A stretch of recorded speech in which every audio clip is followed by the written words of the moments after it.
Buenos días. La sesión de hoy día, dedicada a la Edad Media, tiene como tema el analizar el problema de las cruzadas desde la perspectiva del mundo musulmán y el enfrentamiento que se suscita con Europa cristiana.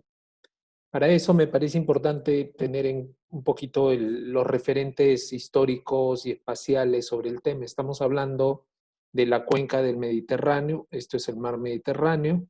Aquí tenemos Europa, Asia y el norte de África, que es el espacio que nos interesa en esta oportunidad. Hacia el siglo IX, estamos hablando más o menos en el año 814, en el centro de Europa se ha constituido el Imperio Carolingio, gracias a la gran labor de Carlomagno.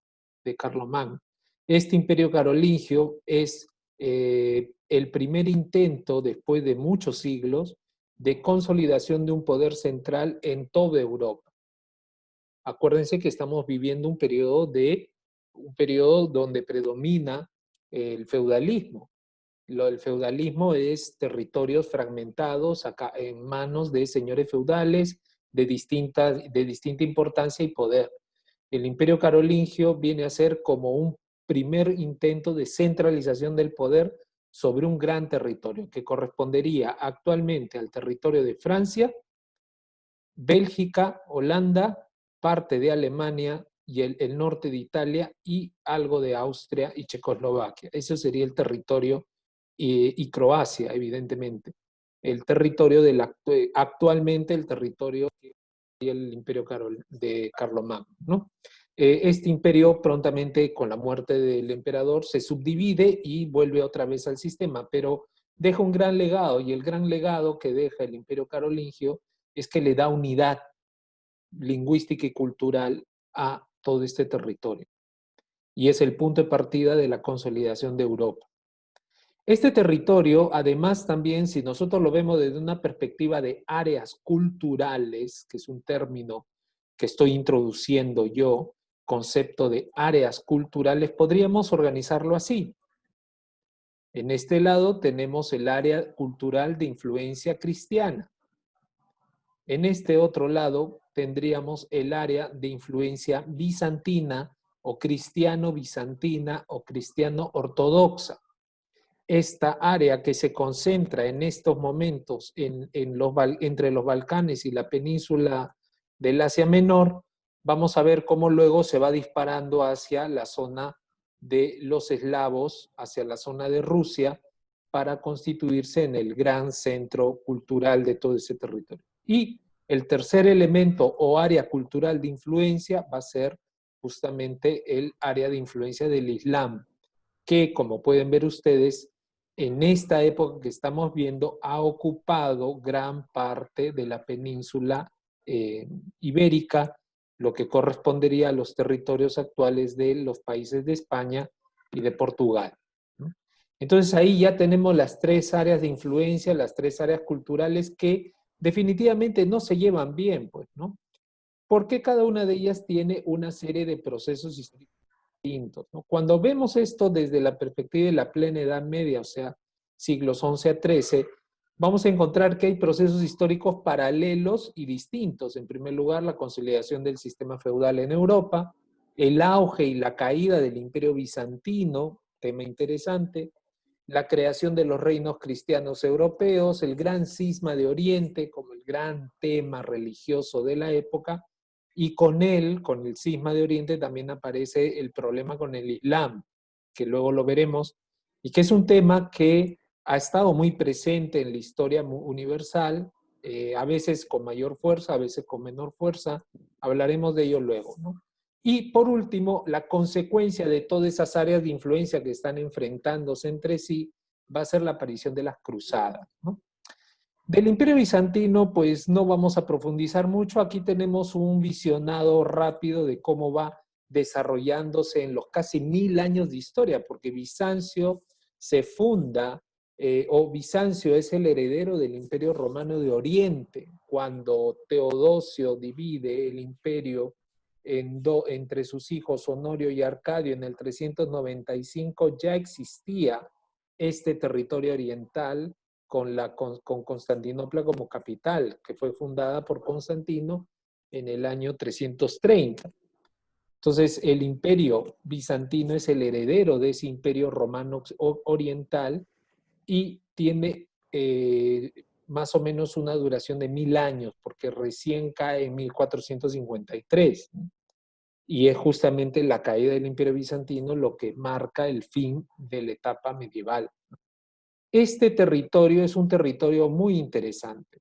En primer lugar, hay que señalar que el territorio del Imperio Romano Oriental es el territorio más conflictivo porque tiene mayor diversidad de lenguas, mayor número de provincias, pero es muy comercial, ¿no? Fíjense ustedes cómo hacia el 550 el Imperio Bizantino logra una gran expansión que luego, 200 años después, se está reduciendo hasta llegar al año 1025, donde ya se ha concentrado en dos territorios, Balcanes y Asia Menor, y poco a poco va perdiendo su prestigio y su importancia, ¿no?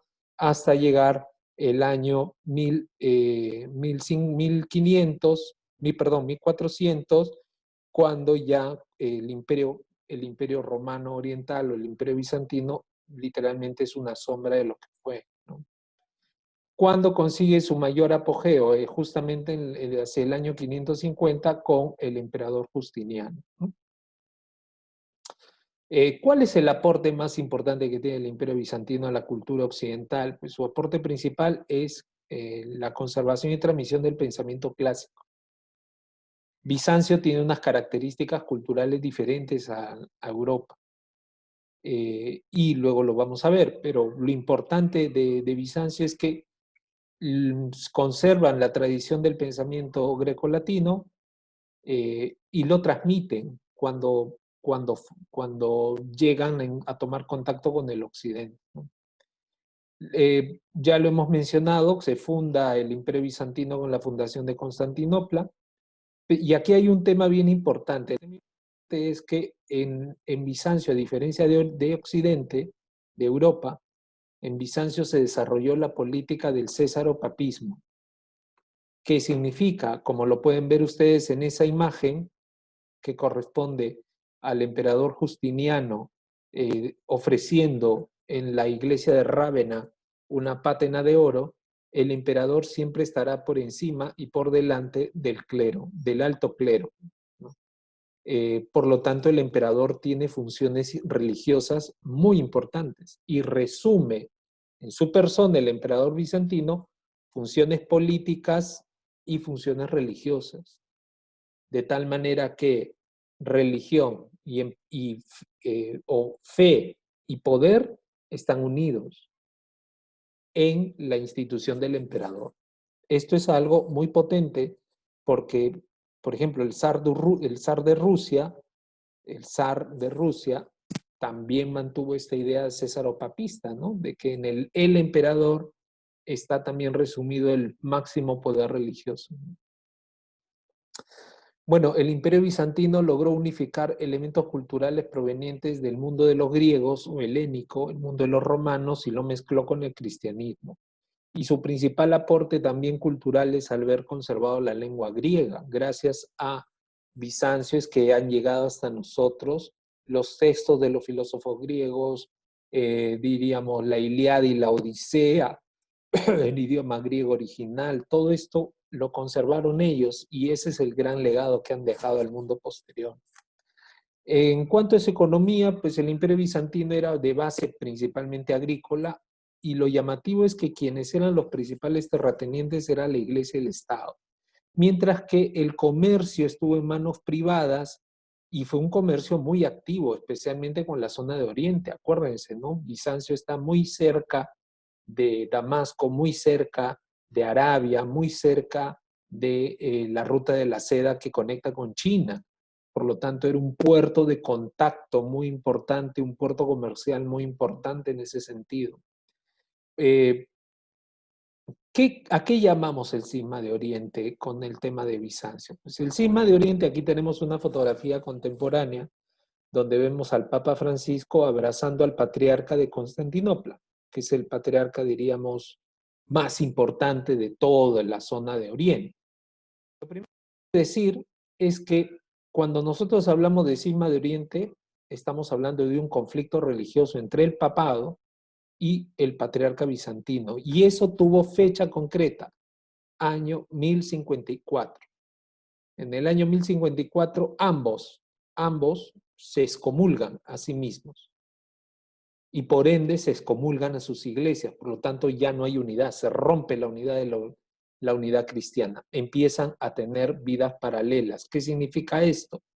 Pues esto va a suponer una serie de divergencias que, a pesar de que tuvieron un punto común, poco a poco se van separando, se van separando, se van separando, y conforme van avanzando, cada vez se hacen más distintas y más distantes. Y eso es lo que ha pasado. Lo que ha pasado ahora es que conservamos la fe en Cristo, pero no nos entendemos. Y una de las posibles causas de ese no entendimiento entre ortodoxos y católicos tiene que ver con la controversia del filocue, que está que lo rezamos en el credo niceno-constantinopolitano, cuando dice en la parte del Espíritu Santo, Señor y dador de vida, que procede del Padre y del Hijo. Ese que procede del Padre y del Hijo, el y del Hijo es el filioque. Los ortodoxos asumen que el Espíritu Santo procede del Padre, pero no del Hijo. En cambio, los católicos asumieron desde el principio que si la Trinidad es unitrina, entonces el Espíritu Santo también procede del Hijo. Bueno, esas controversias son teológicas, yo no me meto en ello, no sé, yo asumo que, bueno, yo soy católico, por lo cual entiendo que el filocue, diríamos, la Trinidad también tiene que ver con el Espíritu Santo, ¿no? Y dejamos a los teólogos la parte de la controversia, pero esa es la razón. El rechazo al filioque, al asumir que el Espíritu Santo también procede del Hijo, es el punto de partida de la divergencia entre los patriarcas de Constantinopla y el papado de Roma. Ahora, ese es un tema central, ¿eh? Muy importante, porque tiene que ver con la fe y la comprensión de la fe y el credo, ¿no? Que es el punto central, la piedra miliar sobre la cual descansa la fe cristiana. Pero también hay otro gran problema, y este tal vez era un poquito más temporal y tenía que ver con autoridad, ¿no? ¿Quién tenía la suprema autoridad? El concepto de suprema autoridad en el mundo religioso medieval es el término ecumenismo. El ecumenismo, el ecuménico es aquel que está por encima de todos y abraza a todos. ¿Ok? Entonces, claro, para los patriarcas bizantinos, el Papa de Roma no era la suprema autoridad, era uno más, solo que estaba en Occidente. Pero en cambio, para el papado, teniendo en cuenta que Cristo dejó su iglesia en Pedro y le dijo que él sería la cabeza, la piedra sobre la cual descansaba su iglesia, se entiende que le está dando la suprema autoridad. O sea, lo está volviendo el ecuménico. Bueno, ese rollo, ese problema de la suprema autoridad fue uno también de las causas para la ruptura entre los patriarcas de Oriente y de Occidente, ¿no? Tener en cuenta un dato histórico. En 1054, la civilización no estaba en Occidente. La civilización estaba en Constantinopla, en Bizancio, porque Occidente, Europa, era todavía un lugar donde se estaban conflictuando todos. En cambio, Bizancio era una gran estructura.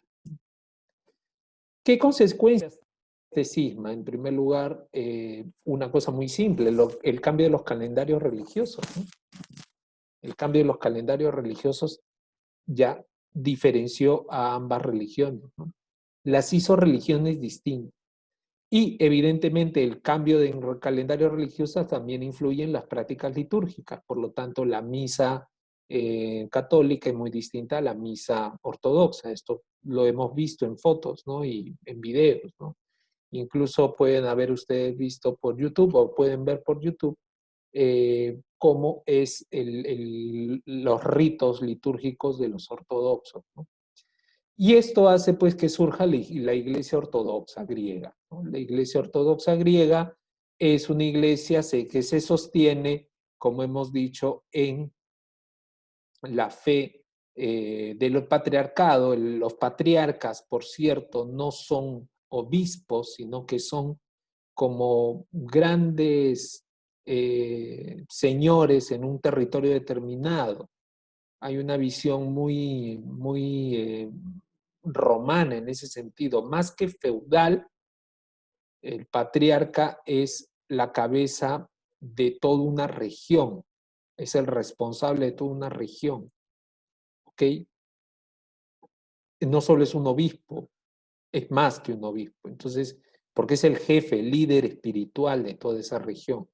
Por eso hay un patriarca en Constantinopla, un patriarca en Grecia, un patriarca en Rusia, un patriarca en Ucrania, ¿no? Cada uno de ellos tiene ese ámbito territorial. Todos son iguales, ¿eh? Todos tienen, diríamos, se reconocen entre sí como pares.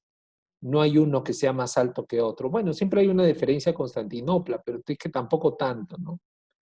Y estos cuatro grandes se conectan, se reconocen entre sí como hermanos, ¿no? Esa es la diferencia. No hay uno que esté por encima de todos, como lo es el Papa.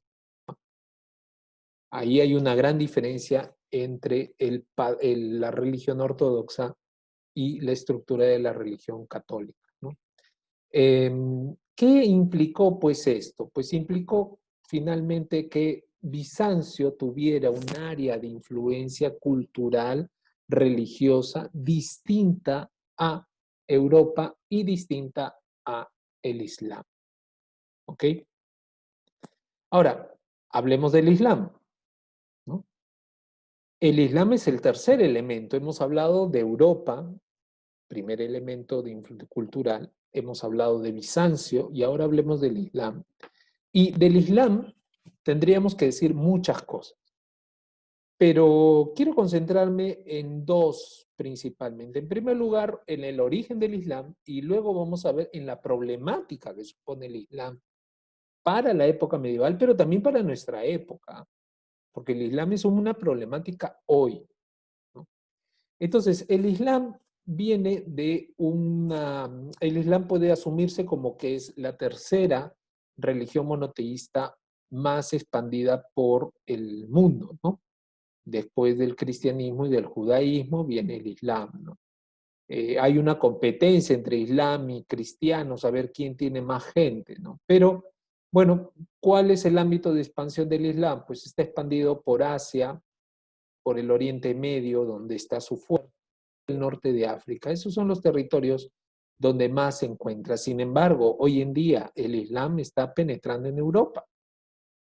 En Europa tiene también en Norteamérica una base y poco a poco está penetrando en otros territorios, ¿no? El Islam se sostiene sobre una revelación. Hemos dicho nosotros ya que todas las religiones monoteístas tienen una revelación.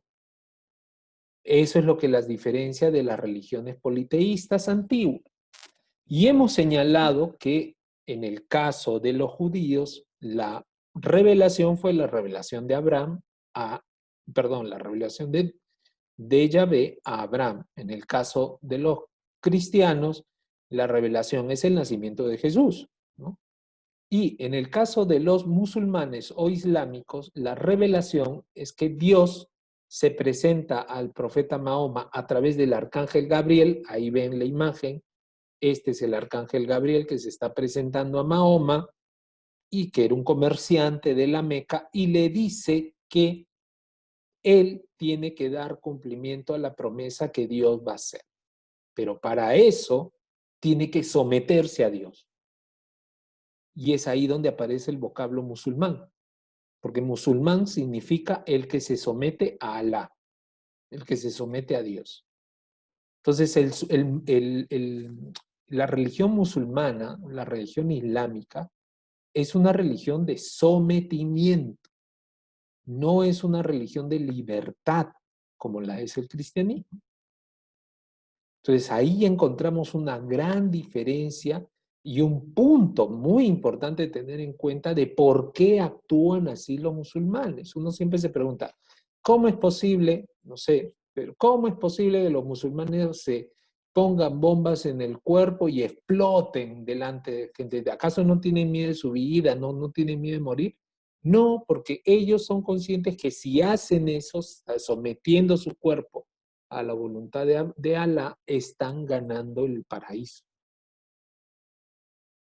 El Corán va a ser la palabra escrita divina recogida por Mahoma, dictada por el arcángel Gabriel. O sea, el arcángel Gabriel le dictó a Mahoma el Corán por inspiración divina.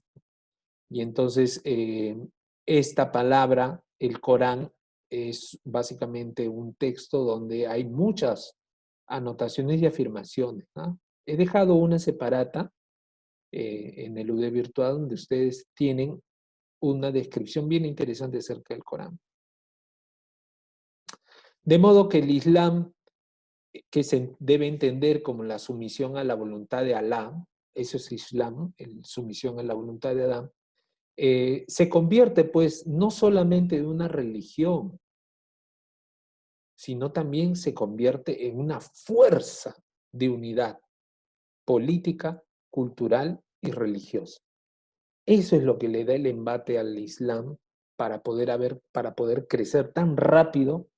En 200 años ocupa un territorio enorme y unificado, porque el Islam utiliza todo tipo de medios para someter a los pueblos a la voluntad de Alá. No solamente los evangeliza, como hacían los cristianos, como hacen los cristianos. No, el Islam los somete. Y para someterlos, lo que hace es justamente utilizar la guerra, utilizar la destrucción, utilizar las conquistas, utilizar todo tipo de estrategias para someter a los pueblos a la nueva fe. Esa es una de las razones por las cuales el Islam es una religión muy, muy fuertemente política, porque tiene esa connotación de sometimiento. Entonces, lógicamente el Islam al someter a todos esos territorios le da una unidad religiosa, también les da una unidad cultural porque el Islam empieza a ser una lengua común. El árabe se convierte en la lengua común para todos, en la lengua franca, en la lengua que todos pueden hablar porque el árabe es la lengua en la cual está escrito el Corán. Por lo tanto, nadie puede cambiar la lengua del Corán. Se tiene que leer en árabe.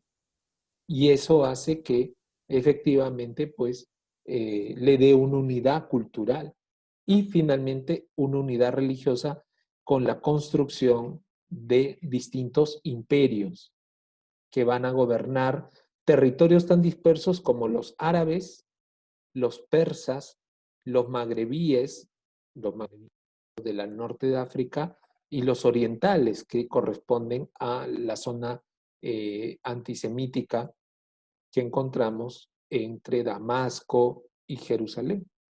Son territorios culturalmente distintos, físicamente distintos, pero a todos esos territorios el Islam les da una unidad, ¿no?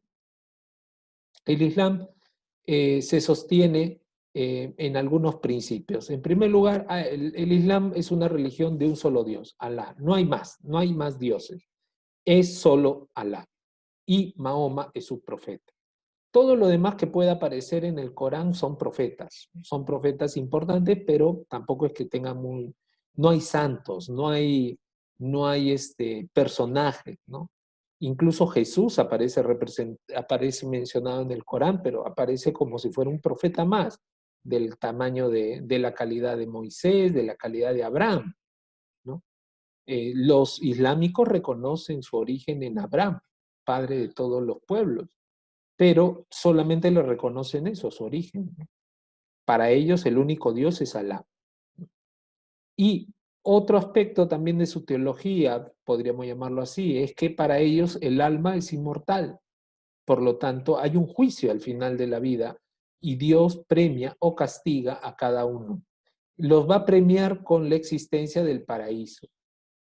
El paraíso, que es para los musulmanes, el paraíso es muy de sentido, muy, no es simplemente ver el rostro de Dios y estar contentos por eso. No, no, no. El paraíso es un jardín de las delicias, un lugar donde los hombres y mujeres, donde podrán comer los más ricos manjares, donde podrán gozar de la vida, ¿no? Eso es el paraíso para los musulmanes, ¿no? Y evidentemente para los que no cumplan eso, pues se les rechaza del paraíso, ¿no? Se les saca del paraíso. De tal manera que para los musulmanes existe la predestinación, el concepto de predestinación. Todos los actos realizados están previstos y son queridos y creados por Alá. Las decisiones que una persona toma no son erradas, todas son buenas y todas son justas y todas son queridas porque son decisiones influenciadas por Alá. Por lo tanto, explotarte un 500 kilos de dinamita en el cuerpo, pero matando a los demás, lo quiere Alá. Tirar tu avión en contra del World Trade Center y explotarlo, lo quiere Alá. Meterte en un vagón de tren y explotarlo matando a gente inocente, lo quiere Alá. ¿Me entienden? Son radicales, no todos obviamente, no digo, pero incluso los radicales tienen esa consigna. Entonces, si te va bien en el negocio es porque Alá lo quiere, si te va mal en el negocio es porque Alá lo quiere.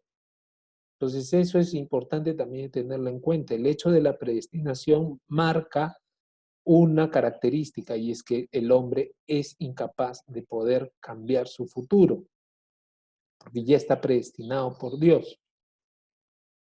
Entonces, eso de alguna manera elimina la libertad individual que tiene una persona. La libertad que tiene una persona para decidir qué hacer sobre su vida. Eso está eliminado en el Islam. Y el Islam exige el cumplimiento de los 5 pilares o de las, como se dice también, las obligaciones básicas, ¿no? ¿Cuáles son esos 5 pilares? Pues aquí lo tienen, ¿no? Ya lo han visto ustedes, la profesión de fe, el rezar 5 veces al día, dar limosna, el ayuno de Ramadán y peregrinar a la Meca. Esos son los 5 pilares que hasta ahora todo islámico cumple. O sea, esto no es algo del pasado. Esto es profesión de fe, con lo cual esto tiene que hacerse real, ¿no? A lo largo de 1000 años, aproximadamente 700 años más o menos, el Islam se ha ido expandiendo por todos los territorios, ¿no? Acá tenemos la primera expansión que llega a los 100 años de haberse desarrollado el Islam, esa primera expansión con los abasíes, el califato abasí, pues llega hasta España, ¿no? Es una enorme expansión de territorio.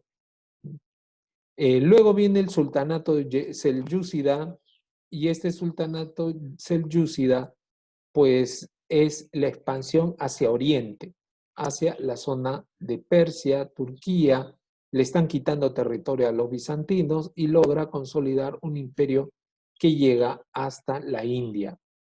Por eso es que Pakistán, que está pegado a la India, es musulmán, porque hasta ahí llegó el musulmán, hasta ahí llegó el Islam y convirtió a esa gente. Por eso la India no es musulmana, pero sí Pakistán, ¿no? Y luego un hecho interesante también es que con los turcos que antes vivían por esta zona de acá, los turcos son conquistados y son incorporados al Islam y prontamente ellos van a asediar Constantinopla, asediar la zona del Imperio Bizantino y lograrán poco a poco conquistarla hasta finalmente en 1453 quitar, destruir el Imperio Bizantino y constituir el Imperio Turco. El Imperio Turco Otomano, que durará 700 años, más o menos, ¿no? El Imperio Turco Otomano, que es el gran imperio de toda la época moderna y gran parte, y al menos la primera parte de la contemporánea. ¿Ok? Ahora, ¿está muerto el Islam? ¿Está muerto el Islam? Claramente que no. Fíjense en este mapa.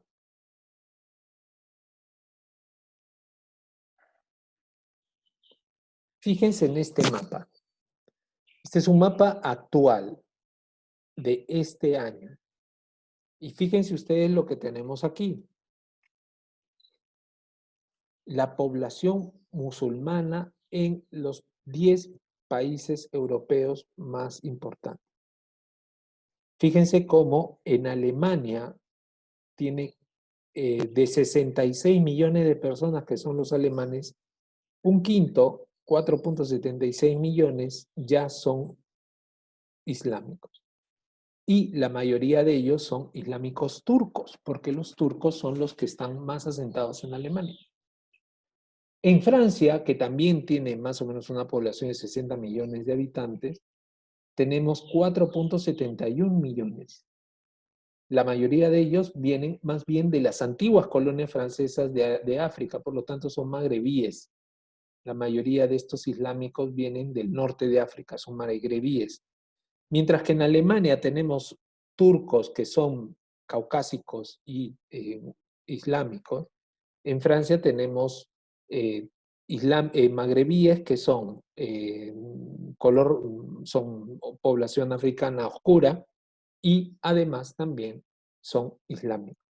En el Reino Unido también encontramos, debido a que el Reino Unido tenía colonias en África, estas personas han viajado al Reino Unido y también las personas que escaparon de la India y de Pakistán también se han asentado en el Reino Unido. Ahí tenemos 2.96 millones de personas. Italia es un territorio donde hay 2.2 millones de personas.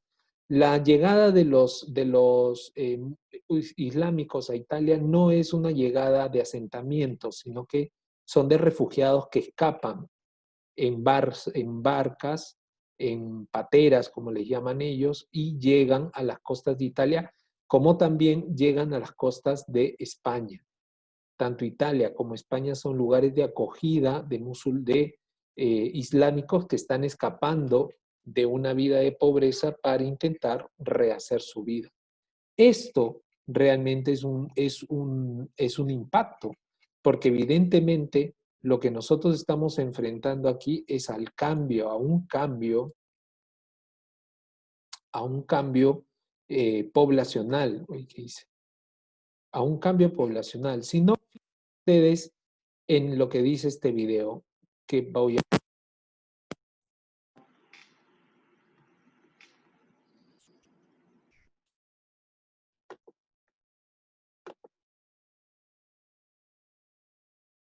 Beck escribió en el año 2015 la novela En Más sobre Europa y religión. El escritor francés Michel Houellebecq escribió en el año 2015 la novela Sumisión, que presenta una Francia convertida en una república islámica tras el supuesto triunfo electoral de un partido político llamado la Fraternidad Musulmana. La novela fue un bestseller global y en Francia causó muchísima polémica, donde hay unos 6 millones de fieles musulmanes. Así es, el Islam es ya la segunda religión más importante en el país galo y por ello el gobierno del presidente Hollande busca la manera de celebrar la multiculturalidad de su país, integrando la fe a los valores nacionales, al tiempo que vigila el origen del dinero para construir mezquitas. Me enlazo a París con Kasia Viderco para los detalles. Adelanta, Kasia, muy buenas noches. Gracias, Genaro. ¿Cómo estás? Te saludo con muchísimo gusto y te comento que los sucesivos gobiernos galos llevan más de una década tratando de reformar el Islam de Francia, la segunda religión de este país que tiene unos 6 millones de seguidores. El Estado francés se esfuerza por acercar a los musulmanes franceses a los valores de la República profundamente completamente laicos. Se trata de una tarea extremadamente compleja que hasta ahora no ha dado frutos. En plena guerra contra la radicalización islamista y el terrorismo, que en los últimos 2 años se ha cobrado la vida de 238 personas en el país galo, la clase política creó recientemente la llamada Fundación para el Islam de Francia, un organismo presidido por el exministro del Interior Jean-Pierre Chevènement, quien en sus primeras declaraciones no titubeó en pedir a los musulmanes actuar con más discreción en el espacio público. Su sugerencia fue calificada como un insulto por los que profesan la religión del Corán. Tant qu'on ne garantira pas l'autonomie aux organisations musulmanes de France, ça ne servira à rien. On est vraiment dans une approche néocoloniale. El gobierno busca formas de garantizar la transparencia en el financiamiento del culto de las 2.500 mezquitas que existen en Francia y asegurar que todos los imanes o sacerdotes musulmanes sean formados dentro del país. 41% au moins des associations, des mosquées, pardon, sont gérées par des associations cultuelles indépendantes ou culturelles d'ailleurs, indépendantes de toute fédération nationale. Et contrairement à toutes les rumeurs répandues aussi bien par la droite que l'extrême droite, l'islam de France, dans l'écrasante majorité, est financé par les fidèles eux-mêmes. Actualmente el 80% de los imanes de Francia viene del extranjero, principalmente de Marruecos, Argelia y Turquía. Los lugares de culto dejaron de ser el foco del reclutamiento yihadista. Aucune mosquée qui a pignon sur rue en France, on nous délivre des discours radicaux. Toutes les mosquées sont surveillées, etc. Toutes les études montrent que la radicalisation ne se fait pas dans les mosquées. Elle se fait sur Internet. Elle se fait dans des réunions clandestines, à l'extérieur de l'autorité des associations musulmanes. Dans les prisons, peut-être. Dans les prisons. Ce n'est pas uniquement une question d'endoctrinement, mais qu'il y a aussi la vie carcérale, la quotidienneté, ce qu'on pourrait appeler la haine, l'humiliation, bref. Oficialmente, un 15% del financiamiento del Islam francés procede del extranjero. Estamos ante una gran paradoja. La célebre ley francesa sobre la laicidad de 1905 prohíbe al Estado inmiscuirse en asuntos religiosos y ahora más que nunca el Estado está decidido a marcar el camino de un Islam francés compatible con los valores de la República, uno de los países más laicos del planeta. Genaro. Muchas gracias, Casia, y saludos hasta...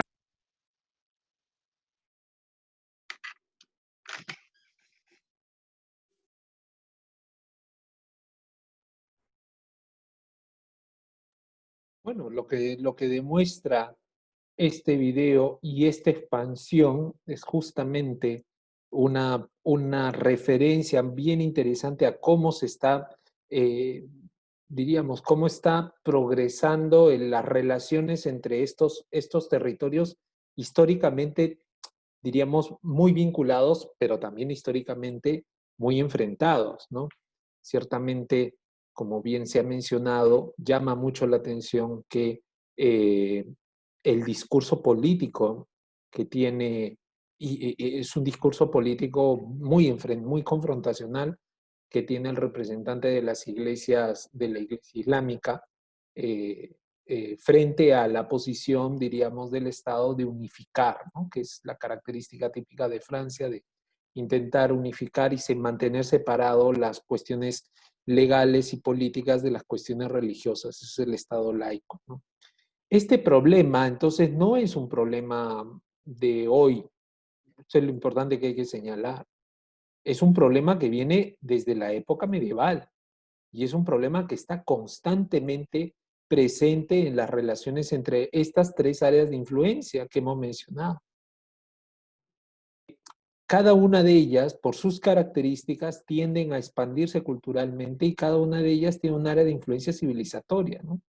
El ámbito de lo musulmán, pues con su unidad cultural religiosa, pues no solamente llega al norte de África, a gran parte de España y a la zona central de Arabia, sino que se enfrenta a los mongoles, Gengis Khan, por ejemplo, a los que también llega a convencer, incluso a los turcos, ¿no? Todos ellos. El área de Bizancio empieza a irradiarse hacia el noreste de Europa, la zona de Bulgaria y principalmente de Rusia y todos los pueblos eslavos. Pueblos que no solamente adoptan la fe ortodoxa cristiana, sino que además también adoptan y adaptan la lengua de los griegos y la escritura de los griegos. De ahí surge el término de el alfabeto cirílico, que es el alfabeto que utilizan en Rusia, es el alfabeto que utilizan en Ucrania. Es un alfabeto que no está sostenido sobre la base del alfabeto latino, sino que es un alfabeto que viene más bien de una intervención proveniente de Constantinopla. Esto hace pues que tengan no solamente una religión distinta, sino una cultura distinta. Y finalmente tenemos Europa. Europa con sus nuevos territorios en la zona de Escandinavia, en la zona de Hungría, en la zona de Polonia, están estableciendo diríamos, los límites, los frentes con respecto al avance de los ortodoxos y con respecto al avance de los musulmanes, ¿no? ¿Qué pasa entonces? Pues lo que va a suceder es que toda esta situación genera un estado de enfrentamiento religioso permanente. Y vamos a ver que desde la época medieval hasta nuestros días hay un constante y latente estado de enfrentamiento entre estos tres territorios, ¿no?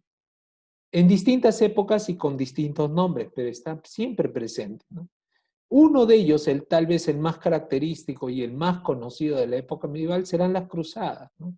La cruzada era una empresa militar espiritual que buscaba la recuperación de los santos lugares para los cristianos.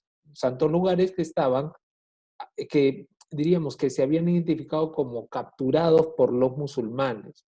Por lo tanto, la cruzada implicaba una peregrinación, pero también una guerra santa. Fíjense el componente.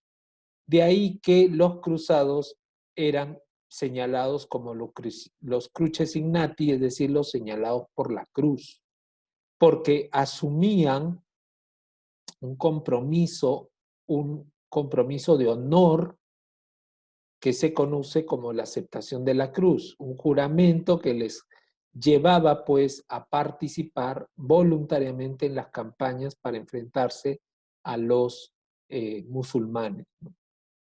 Y evidentemente esto generó 4 grandes cruzadas a lo largo de la época medieval. Hubo otras también, pero esas no las vamos a mencionar.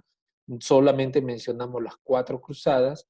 Fíjense ustedes cómo esas cruzadas van a recorrer el mar Mediterráneo, conectar la zona norte de Europa con la zona sur de Europa, con la zona este del mar Mediterráneo. Muchas de estas cruzadas van a terminar influyendo en Constantinopla, van a terminar invadiendo Constantinopla y el Imperio Bizantino, de tal manera que son ocasión para tomar contacto económico, pero también cultural entre el Oriente y el Occidente. Y evidentemente algunas de ellas lograron su objetivo de establecer al menos por 200 años un reino cristiano en torno a Jerusalén y Acre en la zona de los musulmanes, que es este territorio. Durante 200 años existió un pequeño reino latino, o sea, era cristiano católico, en ese territorio que se enfrentó a los musulmanes constantemente. Hay una película que les recomiendo que vean que se llama El Reino de los Cielos, de Ridley Scott. En esa película hablan acerca justamente de la caída de ese pequeño reino cristiano que existía en este territorio en torno a Jerusalén. La expulsión de los cristianos está de la mano con el crecimiento del Islam, del fortalecimiento del Islam, especialmente de la mano de un personaje clave en el desarrollo del Islam que se conoce como Saladino. Y las cruzadas trajeron también como consecuencia el debilitamiento del Imperio Bizantino, hasta que finalmente cayó en manos de los turcos, ¿no?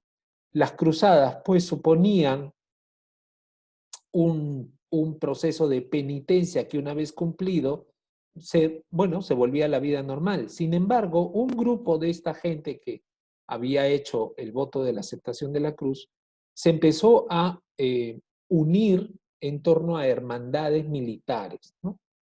Y constituyeron órdenes militares religiosas. Esos hombres hicieron votos de profesión de fe, obediencia, castidad, pobreza, al que le sumaron el voto de defender el cristianismo. Es ahí cuando aparecen las famosas órdenes militares que tanto están vinculadas a las cruzadas, y no antes.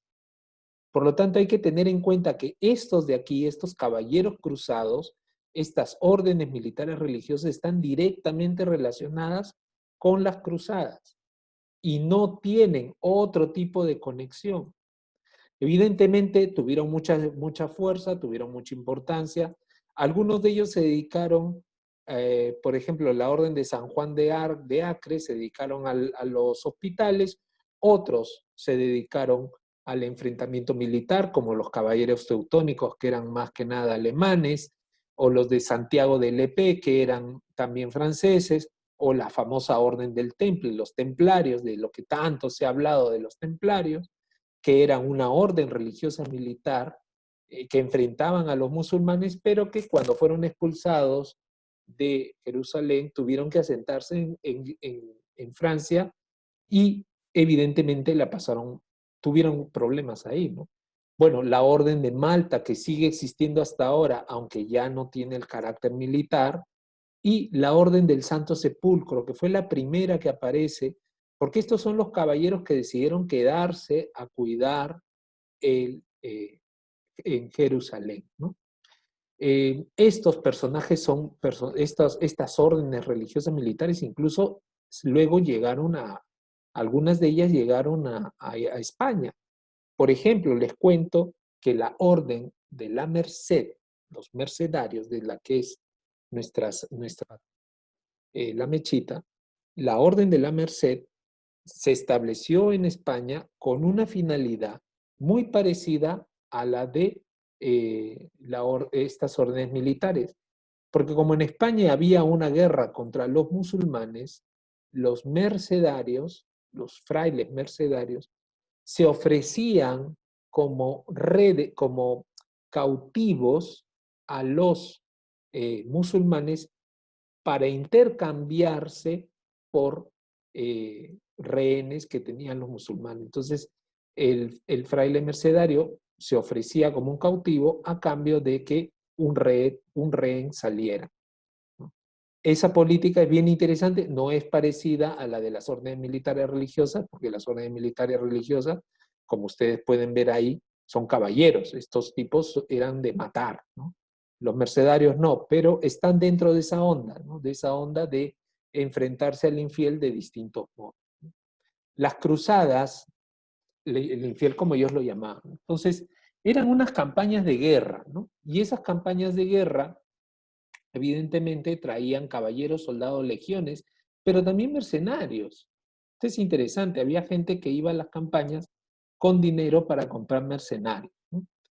No todas las cruzadas fueron campañas de gran escala, algunas eran pequeños grupos que llegaban diríamos, a Tierra Santa, o en todo caso eran grupos dispersos que luego se unían. De esas no sabemos mucho, ¿no? Para el papado, las cruzadas fue una gran fuente de autoridad. El papa demostraba su autoridad llamando a los reinos cristianos a la cruzada. Evidentemente, acuérdense ustedes, ya lo hemos dicho, el Papa de Roma también era un señor feudal. Por lo tanto, el Papa buscaba también posicionarse feudalmente en Italia con este tipo de eventos. Y el Papa tenía clarísimo, el papado tenía clarísimo que ir a la cruzada significaba ir a una guerra justa, de causa justa y de penitencia. Por lo tanto, las personas que iban a las cruzadas adquirían indulgencias plenarias, y eso les abría el camino, les abre el camino al cielo, ¿no? Las cruzadas tuvieron un impacto económico muy fuerte, ¿no? En primer lugar, generaron comercio, generaron un movimiento de riqueza, también generaron desgracia porque evidentemente habían saqueos de por medio, pero algo bien interesante que no se menciona mucho y que me parece importante señalarlo es que las cruzadas generaron una exención de impuestos a los cruzados. Por lo tanto, que había un beneficio económico personal al asistir a una cruzada. Yo voy a la cruzada y a la vez que me gano el cielo porque me dan indulgencias a través de esta penitencia o de este viaje de guerra justa, gano también la exención de los impuestos, el gozar del derecho a la suspensión de cualquier proceso legal, incluso ser inmune al arresto y que la iglesia vele por mis tierras, no las pierda. ¿Se dan cuenta? Son, diríamos, impactos económicos individuales que irán cambiando la mentalidad de la gente poco a poco. Y es lo que va a generar con el paso del tiempo una mentalidad más moderna y no tan feudal. Es como lo que decía William Wallace, ahora que estamos celebrando los 25 años de Braveheart, de Corazón Valiente, la película de William Wallace. Él decía eso, ¿no? Que Wallace, frente a todos los escoceses, no era igual porque él tenía claro que él era un hombre libre, porque él había ido a las cruzadas, enfrentado a las cruzadas, y tenía esa libertad que no tenían los siervos que estaban pegados a las tierras de los señores feudales. ¿Se dan cuenta? Esa es una cosa bien interesante, ¿no? Entonces ahí ya vemos un cambio de mentalidad que va a ir poco a poco desarrollándose con las cruzadas.